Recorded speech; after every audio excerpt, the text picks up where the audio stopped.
Olá, muito boa tarde. Começa agora o Agrimercado, o mercado agrícola no meio do dia, aqui no seu canal AgroMais. 24 horas de agroinformação. Hoje, segunda-feira, abertura de uma semana depois dos feriados nas bolsas americanas na semana passada. Quinta-feira foi feriado nos Estados Unidos, não funcionaram as bolsas nem de Nova York nem de Chicago. Sexta-feira foi um dia também de meio pregão nas bolsas, mas com muitas novidades, com o impacto nos mercados da nova variante da Covid, a Omicron, que está assustando o mundo. E esse é um dos nossos assuntos do programa desta segunda-feira, início de semana. A gente começa o programa conferindo inicialmente os indicadores do mercado financeiro. Mercado de câmbio com o dólar subindo nesse início de tarde, 0,7% agora há pouco, R$ 5,64, 5,64 a cotação da moeda americana. Mercado de ações, depois do tombo de sexta-feira, índice Bovespa se recupera, sobe 0,6% neste momento. Lá fora também bolsas de valores se recuperando da queda forte de sexta-feira, índice Dow Jones Nova York subindo 0,3% nesse início de tarde, índice DAX, a bolsa de Frankfurt na Alemanha já fechando com alta de 0,5%, Xangai na China fechou estável, praticamente inalterado em relação à sexta-feira. Preço do petróleo. Os petróleos, como a gente sabe, desabaram em quase 13% na sexta-feira, refletindo o temor de novos lockdowns, de retomada de fechamento de lojas, de áreas de serviços, de restaurantes, tudo indicando aqui um retorno àquele movimento antes do crescimento das vacinas, de temor com as contaminações por conta da Covid. O preço do petróleo, portanto, desabaram nas 13% na sexta-feira por conta da notícia dessa nova variante da Covid, a Omicron. Hoje o mercado busca uma recuperação, mas ainda deve. Chegou a subir em torno de 6%, agora está com alta de 4% em relação à sexta-feira. Na Bolsa Nova York, na Bolsa de Londres, 3,4% de alta, preço oscilando numa faixa de 70 a 74 dólares o barril. Como se vê, ainda assim, longe de recuperar toda a queda que tivemos na sexta-feira, continua a preocupação com essa nova variante da Covid, embora o mercado hoje refletindo, achando que os preços caíram demais na sexta-feira, que a queda foi exagerada na maior parte dos mercados, inclusive o do petróleo. Portanto, uma pequena recuperação hoje, mas longe ainda de recuperar tudo que se perdeu na sexta, nesse caso, pelo menos. Mercado de commodities agrícolas, depois do tombo de sexta-feira, preços também buscando recuperação, pelo menos para alguns produtos.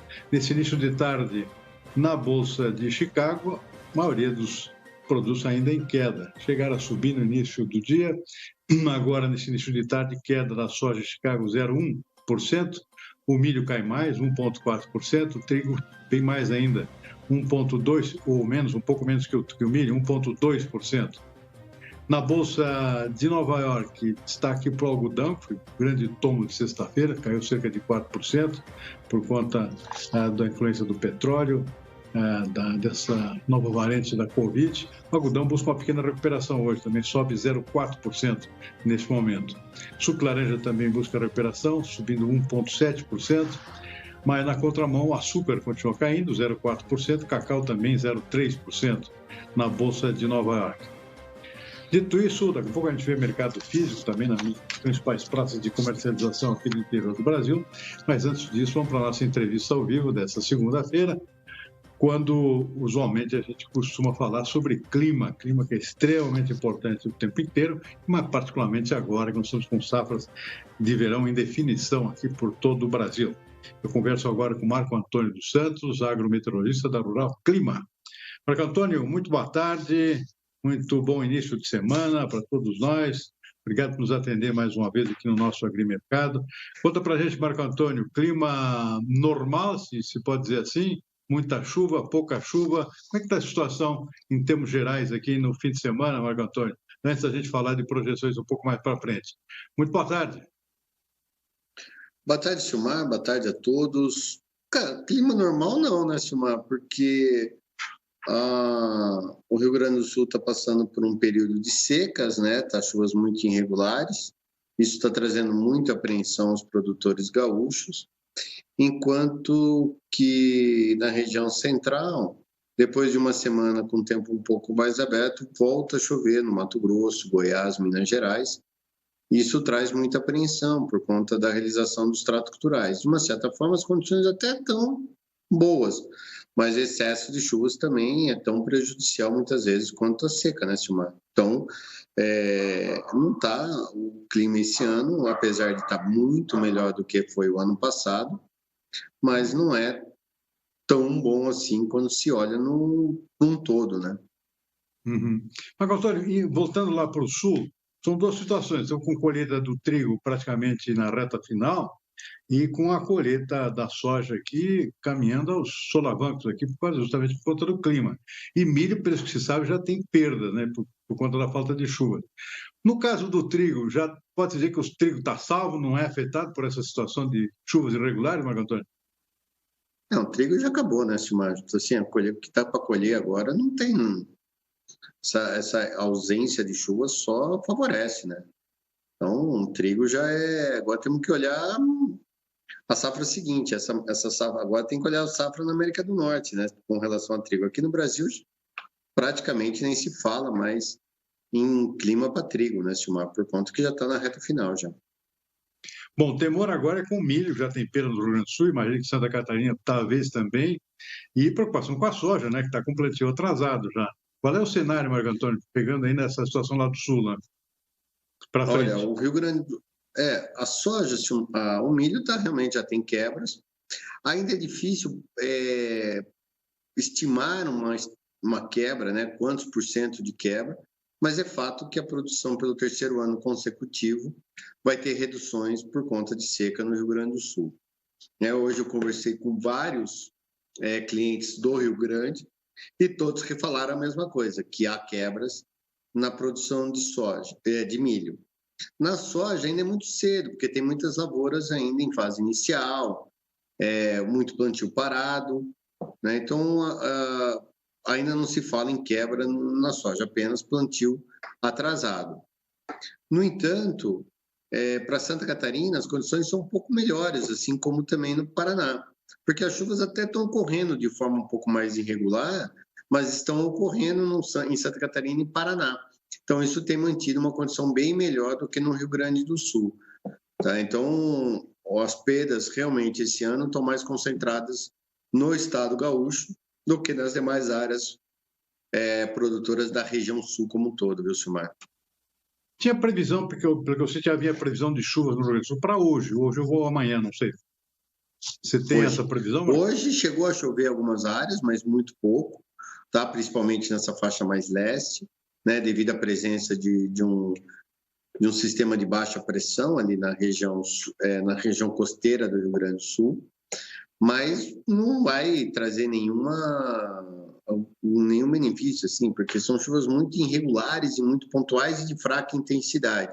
Chuvas boas mesmo, com pouco mais generalizadas, mas só no dia 5, né, no início da semana que vem.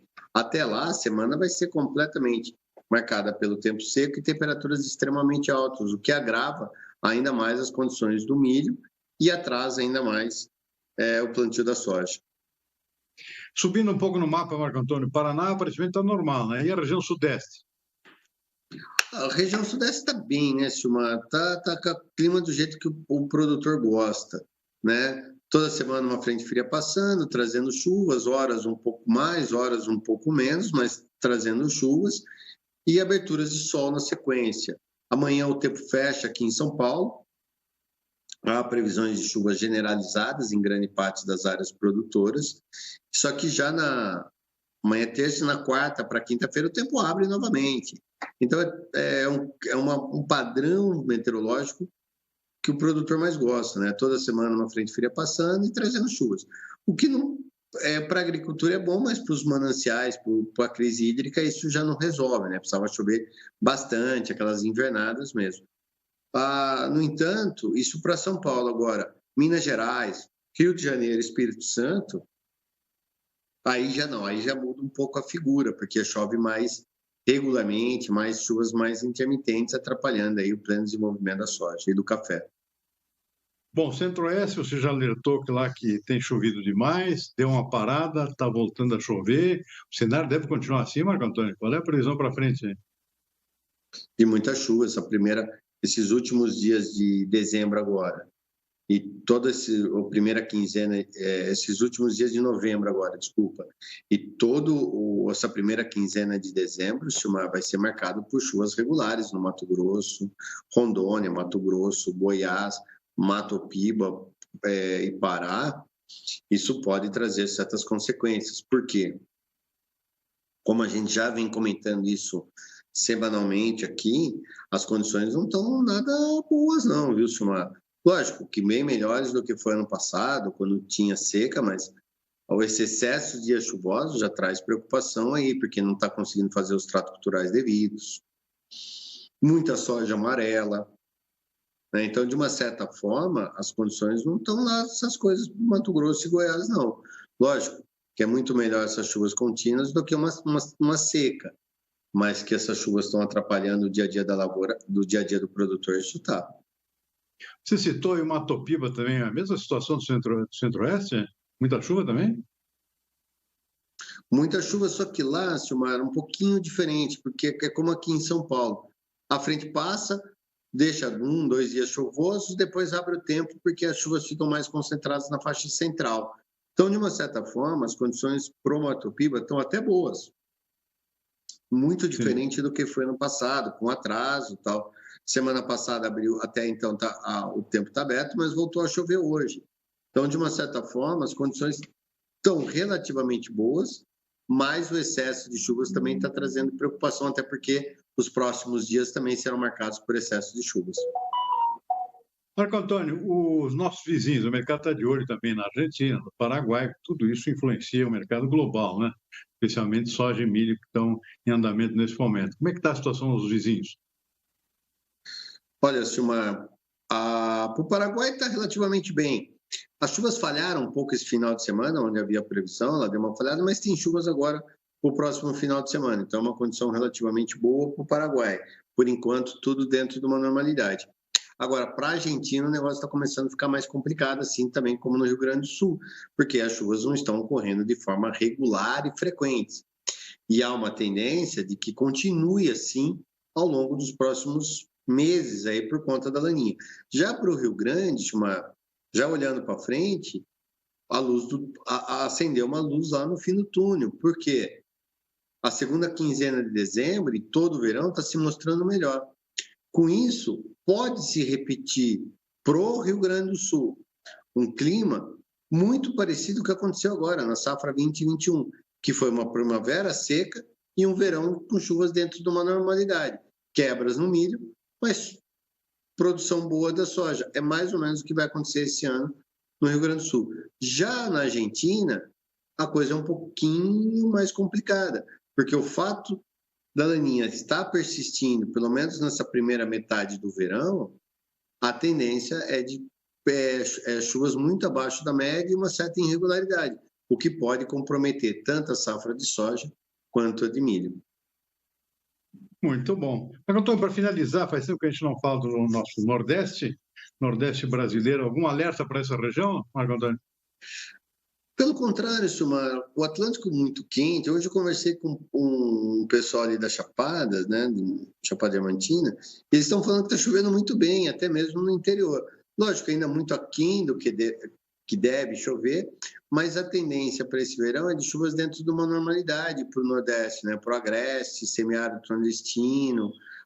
Né? Então, de uma certa forma, as condições são muito boas para essa região agora nos próximos 30, 40 dias.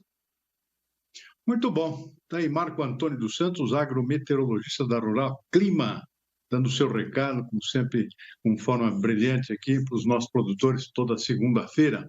Antônio, muitíssimo obrigado. Vamos torcer para esse clima melhorar, hein? Na nossa próxima conversa. Por enquanto, a gente fica por aqui. Uma boa semana. Até a próxima. Obrigado. Eu que agradeço, Mar. Uma boa semana a todos e até mais. Obrigado. Muito bem, vamos em frente com o nosso agrimercado. Hora de conferir o comportamento dos mercados físicos. Amanhã de hoje, refletindo nas condições de sexta-feira, de bolsas e também do câmbio. Uma olhada na soja. preço mercado firme para a soja, tem oscilações aqui para tudo que é gosto, mas com predominância de quedas, pelo que a gente está vendo aqui. Queda, Sorriso, por exemplo, Mato Grosso, R$ 144 por saca, queda de 2,7%. Em Rondonópolis também, tem quedas aqui no Porto, em Cascavel, no Paraná, Uberlândia, Trigo Mineiro, menos 1,3%, queda lá na região do Mato Piba também, particularmente em Balsas, no sul do Maranhão, e em Pedro Afonso, lá no norte do Tocantins, menos 0,6%. Bom, para o milho tem pouca alteração hoje, pelo menos até amanhã de hoje. Uma alteração em Carazinho, lá no Rio Grande do Sul, R$ 87,00 por saca de 60 quilos, um aumento de 1,2%. Demais pratos, pelo menos até amanhã de hoje, estavam operando sem alterações. Pouco a gente vê mais mercado físico aqui, mas antes disso, vamos para as nossas notícias desta segunda-feira. E o Banco Central divulgou o Boletim Focus, como faz todas as segundas-feiras, e a projeção de inflação para 2021 subiu já pela 34ª semana consecutiva. Os índices pioram a cada semana que passa. Vamos ver os números. A previsão para a inflação nesse ano subiu de 10,12% para 10,15%. Para 2022, a projeção de inflação estava em 4,96% e foi alterada para 5%. Já a previsão para o PIB, o Produto Interno Bruto, em 2021, caiu pela 7ª semana seguida e marca 4,78%. A projeção do PIB para o ano que vem foi revisada para baixo pela 8ª semana consecutiva e a estimativa divulgada pelo Banco Central é de que o país cresça 0,58%. A projeção dos economistas ouvidos pelo Banco Central é de que a moeda norte-americana, o dólar, siga no patamar elevado de R$ 5,50, tanto neste ano como no ano que vem. Já a previsão para a taxa básica de juros, a taxa Selic, em 2021, permanece em 9,25% ao ano. Para 2022, foi mantida a marca de 11,25% para a taxa Selic. Uma boa notícia para o agronegócio brasileiro, a abertura do mercado do Irã para o nosso algodão. Além da soja e do milho, a partir de agora, o Brasil também vai exportar para o Irã algodão produzido aqui no país. Vamos ver. Com a indústria têxtil iraniana aquecida, aumentou a busca por novos mercados. E após negociações intermediadas pela Embaixada Brasileira na capital iraniana, em conjunto com associações de produtores e exportadores de algodão, o acordo para comercializar a produção do algodão para o Irã foi formalizado nesta semana. O presidente da Associação Brasileira de Produtores de Algodão, a Abrapa, conta como foi mais essa conquista para o agro brasileiro. Nós já fizemos reuniões com o nosso embaixador Laudemar Neto, lá no Irã, e com o embaixador do Irã, Hossein Garibi, aqui no Brasil, e alguns empresários para mudar essa situação.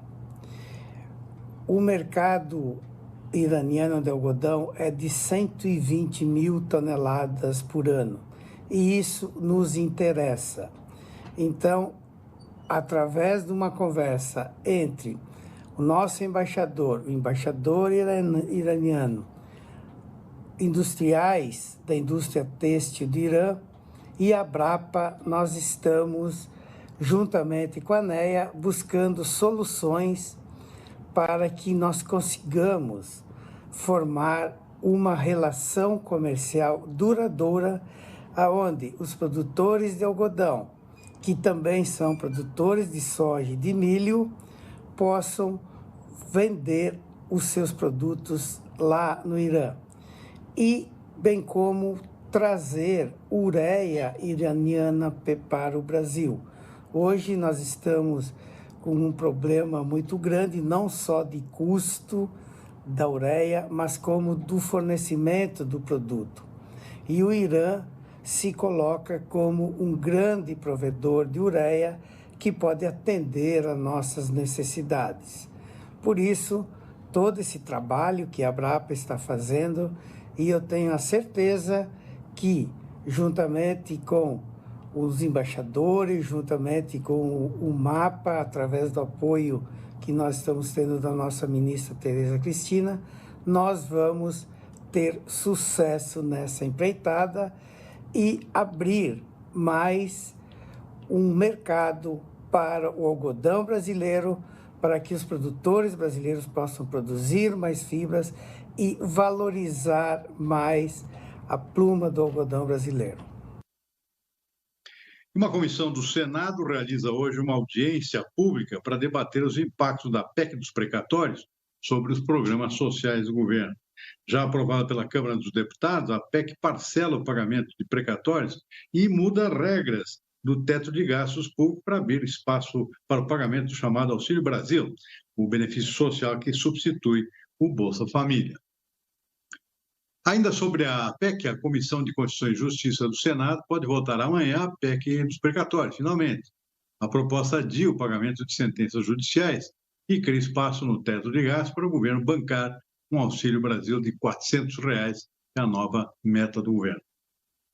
O relator da proposta e líder do governo no Senado, Fernando Bezerra, apresentou na semana passada o parecer à comissão com 7 mudanças em relação ao texto aprovado no início do mês pela Câmara.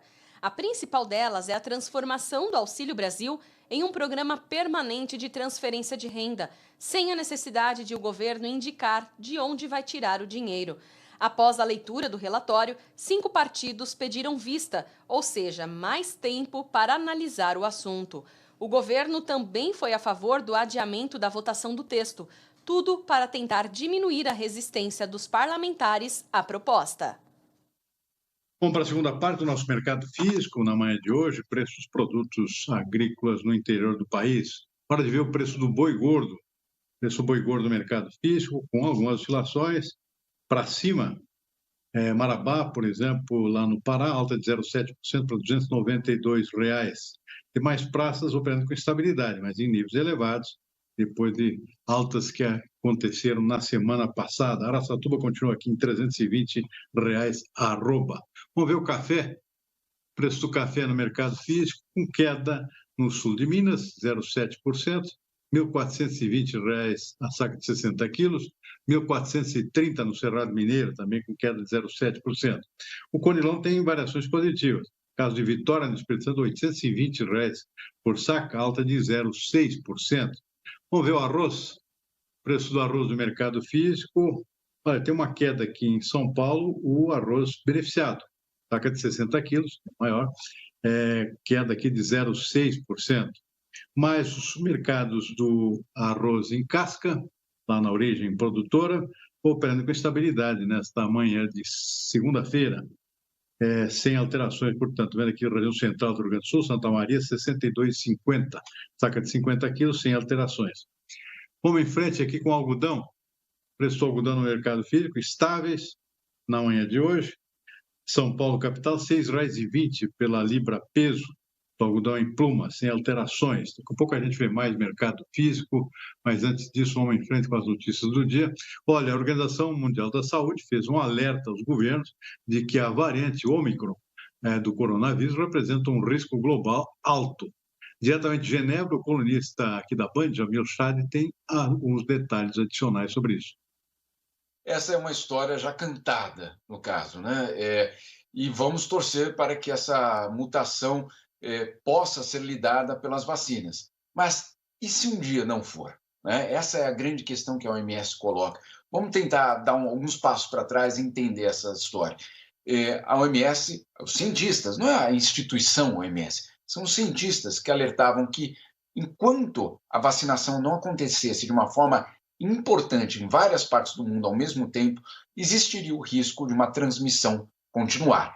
Ao continuar, essa transmissão, então, permite que o vírus ganhe mutações. E essas mutações podem ser inofensivas, podem ser mutações pequenas, mas elas também poderiam ser mais letais. Por enquanto, não aconteceu a maior letalidade, aconteceu a maior transmissibilidade, mas, eventualmente, uma outra mutação pode ir nessa direção. E aí o que aconteceu? Os países do G20, inclusive o nosso, estamos aí, se você pegar os 20 países aí, os maiores países do mundo, eles concentram 80% de todas as vacinas do mundo. Agora, se você olhar para os mais pobres, os países mais pobres, eles conseguiram, do total de vacinas distribuídas, apenas 0,6%. Ou seja, na prática, não estão vacinados. em alguns lugares, na verdade, no continente africano, apenas 1 de cada 4 enfermeiros está vacinado. 1 de cada 4. Enquanto isso, em vários países do mundo, pelo menos nos ricos, em alguns emergentes, já estamos vacinando as crianças. Então, de fato, existe uma enorme disparidade no mundo e que é essa disparidade que agora ameaça. Por que ameaça? Porque se essa mutação for mais perigosa, ela não vai ser mais perigosa apenas para a África do Sul ou para Botsuana. Vai ser mais perigosa também para a Dinamarca, aqui para a Suíça, para os Estados Unidos, para vários outros países do mundo. Por isso que distribuir vacina não é caridade. Distribuir vacina é a única forma de lidar hoje com a pandemia. Então, essa é a situação. E agora o que aconteceu? A OMS distribuiu um comunicado técnico a todos os governos, isso não foi um comunicado de imprensa, foi enviado aos governos, dizendo o seguinte, que existe um risco alto com a mutação, com essa mutação específica. Não há, por enquanto, um detalhamento sobre isso, porque os estudos estão sendo feitos, mas a OMS deixa muito claro que isso não é mais uma mutação qualquer, que existe sim um risco elevado, pelo menos essa é a palavra colocada. E agora a questão é correr, basicamente, com a ciência para tentar identificar se as vacinas funcionam da mesma forma, qual é o impacto exatamente para as diferentes faixas etárias e, claro, acima de tudo, se os testes diagnósticos também funcionam. Também temos um tempinho rápido aqui para ver cotações de alguns produtos adicionais aqui, hora de ver cotações do farelo de soja. Aí, sem alterações, R$ 2.250 a tonelada lá em em Ponta Grossa, no Paraná. O que mais? Vamos ver o feijão.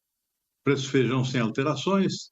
Estou vendo aqui R$ 225 lá o Carioquinha em Cristalina, Goiás. São Paulo, Carioca, 260, sem alterações. O que mais? Vamos ver aqui o trigo. Preço do trigo no mercado físico, está na mão? Trigo no mercado físico sem alterações. Né? Tem uma alteração aqui, mas está errado aqui. 1.650, sem alterações, na verdade, o preço do trigo em Ponta Grossa na manhã de hoje. Para finalizar, temos a tilápia. Preço da tilápia, mercado físico, com oscilações negativas na maior parte. Tem uma alta aqui de 0,1% no norte do Paraná, cai nos Grandes Lagos, na região de São Paulo, menos 0,3%, e uma queda mais forte lá no oeste paranaense, 1,1% o quilo da tilápia. Com isso, nós vamos ficando por aqui com o nosso Agrimercado desta segunda-feira. Uma boa tarde. Lembrando que 18h30 estamos de volta com o Consultor AgroMais. Até lá.